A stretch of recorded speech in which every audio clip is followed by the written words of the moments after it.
berbicara tentang masalah tahlilan. Ya. Kita dapati setelah kita membaca buku-buku dari mazhab Syafi'iyah, ternyata para ulama Syafi'iyah mengingkari masalah tahlilan.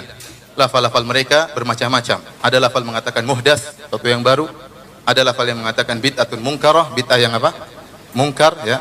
Dan ini seperti tadi penekanan dari Anadul Talibin bahwasanya orang yang melarang akan diberi apa? Dapat pahala. Ini menunjukkan penekanan yang luar biasa tentang masalah tahlilan. Dan kita dapat yang menyedihkan di tanah air kita, tahlilan ya seakan-akan suatu perkara yang wajib. Dan ini kenyataan, kalau orang tidak tahlilan seakan-akan dia salah, sampai ada perkataan kamu seperti ngubur seekor kucing. Padahal kita tahu Nabi SAW meninggal di zaman beliau sangat banyak. Ada Khadijah radhiyallahu taala anha, putri-putri beliau, putra beliau, para sahabat. Kemudian di zaman Abu Bakar para sahabat, tidak pun ada dalil bahwasanya mereka bertahlil seperti acara yang ma'ruf, seperti acara yang kita ritual yang kita laksanakan di tanah air kita 3 hari, 7 hari. Ini juga bilangan dari mana? 3, 7, 40, 100 dan tiap tahun. Ini semua yang menjadikan para ulama Syafi'iyah dengan tegasnya mengatakan bahwasanya tahlilan adalah bid'ah. Oleh karenanya kita mengajak kepada para ikhwan, para saudara-saudara kita dari Nahdlatul Ulama dan yang lain Ahlussunnah wal Jamaah untuk kembali kepada masalah ini, kembali kepada mazhab Syafi'i. Tidak ada salahnya dan ini memudahkan kaum muslimin. Akhirnya kita dapati orang yang tatkala harus tahlilan dia harus mengutang sana, mengutang sini. Sudah terkena musibah ditimpa lagi dengan musibah, harus apa? Membiayai 1 hari, 2 hari sampai hari ke-7, kemudian hari kesekian. Ini sangat merepotkan. Apalagi saya baca di internet sampai ada yang mencuri kabel gara-gara apa? Untuk mengadakan apa? Tahlilan. Dan ini kenyataan, merepotkan. Ya, merepotkan. Oleh karenanya disebutkan oleh para ulama Syafi'iyah, hal ini banyak dari Imam Nawawi, Imam Syafi'i, kemudian para ulama yang lain mengikuti bahwasanya tahlilan hukumnya tidak keluar dari bid'ah mungkarah, bid'ah yang apa? Mungkar. Ini menunjukkan bid'ah dhalalah, bid'ah yang sesat, bahkan orang yang melarang akan diberi pahala oleh Allah Subhanahu wa taala.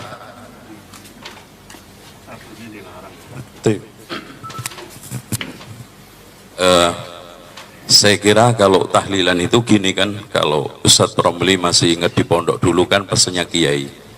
Jadi tahlilan itu dulu Mbah Wali itu kan mau memulai dakwah di sono masih Hindu Buddha. Daripada mereka itu setelah kematian itu ngumpul-ngumpul, minum, khamar dan yang lainnya, judi, dikumpulin, diajari doa pendek-pendek kan gitu Pak Ustadz ya. Diajari doa pendek-pendek sampai diantaranya ada di Jawa itu pikir ya kayuku ya kayumu. Ternyata setelah diusut-usut ya hayyuku ya hayyu ya qayyumu. Karena lidahnya orang Jawa itu susah ngomong lafaz Arab, jadi ya kayuku ya kayumu. Gitu. Nah, kalau kita melihat sedikit saja pernyataan ini apa namanya Syekh Dimyati ya, yang lebih apa namanya mengena lagi bahwa di sini ittikhadut ta'am fil yaumil awal wa thalith wa ba'dal usbu wa naqlil ta'am ila al-qabr fil mawasim ila ini liman syafal yuraj ila Allah wa ta'ala fal yuraj wallahu ta'ala a'lam, katabu khadimus syariah wal manhaj ya.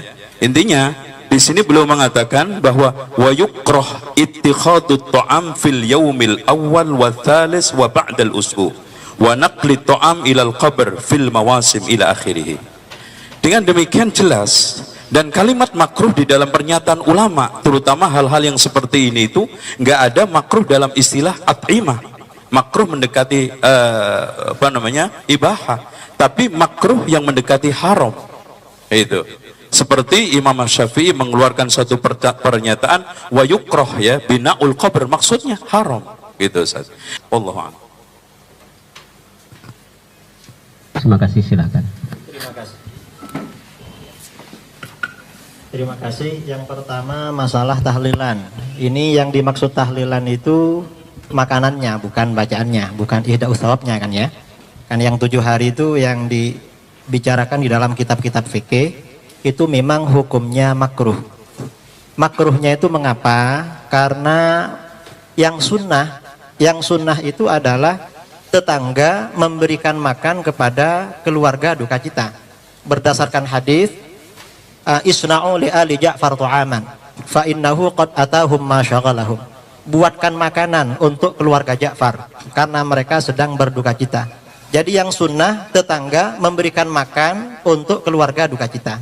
Karenanya kalau dibalik keluarga duka cita membuat makan untuk tetangga, maka hukumnya makruh karena mukhalafah lis sunnah. Karenanya kata para ulama, ini alasannya karena memberatkan. Dalam teori usul fikih, al-hukmu yaduru ma'a illatihi wujudan wa adaman. Hukum itu akan selalu berputar bersama illatnya. Ketika illat itu ada, maka hukum ada. Ketika tidak ada, maka tidak ada. Karenanya kata para ulama, ketika hidangan makanan yang diberikan kepada jamaah itu murni dari keluarga duka cita, maka hukumnya makruh.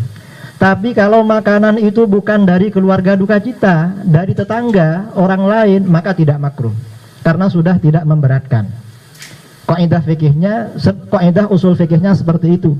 Seperti diterangkan oleh seorang ulama Syafi'iyah, mufti Syafi'iyah dari Irak, Syekh Abdul Karim Al-Mudarris dalam kitabnya Jawahirul Fatawa.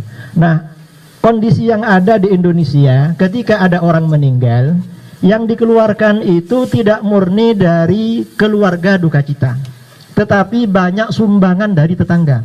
Bahkan dulu saya ketika teman-teman saudara Mundo kalau tidak punya beras mau dikirimkan, biasanya pinjam kepada orang yang keluarganya meninggal. Karena oleh orang diantari beras banyak sekali sampai berkuintal-kintal itu. Bahkan ketika kakak saya meninggal kintalan. Ini mungkin tidak tahu ini apa? Yang Ustadz Zainal udah tahu masalah ini. Jadi makruh ketika itu memang murni dari keluarga duka cita. Kalau dari luar maka tidak makruh. Yang kedua, seandainya ini makruh karena ini budaya tradisi, kalau ini dilawan akan menimbulkan gejolak. Dan itu tidak bagus. Kata para ulama, ada kitab seperti saya terangkan tadi, maaf, saya tidak berdalil dengan al-adah muhakkamah. Tolong dicatat dalil saya. Jangan apa yang tidak saya katakan jangan katakan saya katakan. Imam Ibnu Muflih Al-Maqdisi dalam kitab Al-Adab Asy-Syar'iyyah mengutip dari Imam Ibnu Aqil dalam kitab Al-Funun, kata beliau, la yambaghil khuruj min adatin nas illa fil haram. Tidak sebaiknya meninggalkan adat masyarakat selama adat itu tidak haram. Jadi selama tidak haram, tidak sebaiknya meninggalkan. Mengapa? Ini bukan karena takut, tetapi berdakwah kepada masyarakat dengan pendekatan hati, dengan pendekatan lemah lembut. Mengapa? Dan ini yang dilakukan oleh Rasulullah SAW. Di dalam kitab itu diterangkan riwayat Bukhari Muslim, fa innar Rasulullah SAW tarakal Ka'bah wa qala laula hittanu qaumiki bil jahiliyah la fa'altu. Karena Rasulullah SAW membiarkan Ka'bah dan tidak melakukan rekonstruksi. Alasannya karena umat Islam baru meninggalkan masa-masa jahiliyah. Suatu ketika Rasulullah SAW bersabda kepada Aisyah, Ka'bah itu bukan Ka'bahnya Nabi Ibrahim. Pada masa jahiliyah pernah roboh ketika orang Quraisy membangun Ka'bah bersamaan dengan krisis ekonomi. Karena tidak ada biaya, Ka'bah dibangun lebih kecil. Lalu kata Aisyah, kenapa Rasulullah tidak dibongkar, dibangun lagi? Kata Rasulullah, laula hittanu qaumiki bil jahiliyah la fa'altu. Seandainya bukan karena kaummu baru meninggalkan masa-masa jahiliyah, Ka'bah itu saya rekonstruksi. Ka'bah saja dibiarkan, apalagi cuma tahlilan 7 hari. Penting mana merubah Ka'bah dengan merubah acara tahlilan 7 hari? Karena Ka'bah itu kiblat umat Islam. Ternyata Ka'bah ini setelah tahun 65 Hijriah dibongkar oleh Khalifah Abdullah bin Zubair.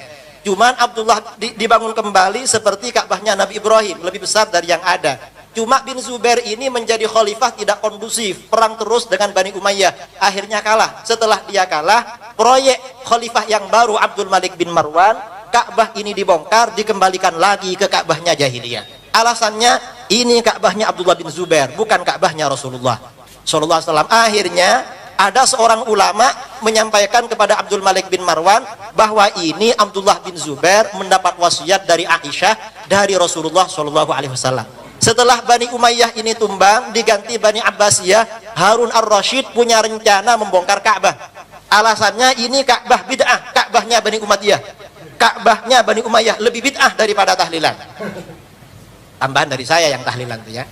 Kemudian beliau minta pendapat para ulama. Ternyata apa kata Imam Malik? Imam Malik mengatakan, la taf'al ya Amirul Mukminin, fa inni akhafu an takuna mal'abatan bainal muluk. Jangan engkau lakukan wahai Amirul Mukminin. Aku khawatir Ka'bah ini menjadi mainan para penguasa. Setiap ada penguasa ingin menarik simpati rakyat, proyeknya bangun Ka'bah. Fatazula haibatuhu min qulubin nas, maka akan hilang wibawa Ka'bah dari hati umat Islam. Ka'bah sampai sekarang dibiarkan demi menjaga Ka'bah. Tradisi 7 hari itu dibiarkan, yang pertama karena makruh, yang kedua karena sudah adat istiadat, yang ketiga masyarakat banyak memberikan sumbangan yang dapat meminimalisir bahkan menghilangkan hukum makruhnya. Kemudian yang keempat juga demi menjaga hebahnya ulama dulu, para kiai, para ulama, para masyayikh, pesantren-pesantren yang mungkin tempat mondoknya Ustadz Zainal Abidin sampai sekarang masih tahlilan. Ulama-ulama dulu saja membiarkan, ini cuma tahlilan 7 hari. Ka'bah saja dibiarkan, apalagi tahlilan. Dasar yang digunakan oleh para ulama masalah tradisi ini, Imam Ahmad bin Hambal tidak sholat qabliyatul maghrib. Mengapa? Li'annan nasa yungkirun. Karena orang-orang tidak percaya kalau ini sunnah, akhirnya beliau tidak sholat itu. Jadi bukan takut, tetapi menjaga tidak terjadi benturan dengan masyarakat. Itu cara di dalam berdakwah, bukan langsung bid'ah, syirik, bukan seperti itu. Kemudian saya kira masalah tahlilan saya rasa cukup. Yang ada di kitab I'anatut Thalibin itu pelajaran saya memang di pesantren.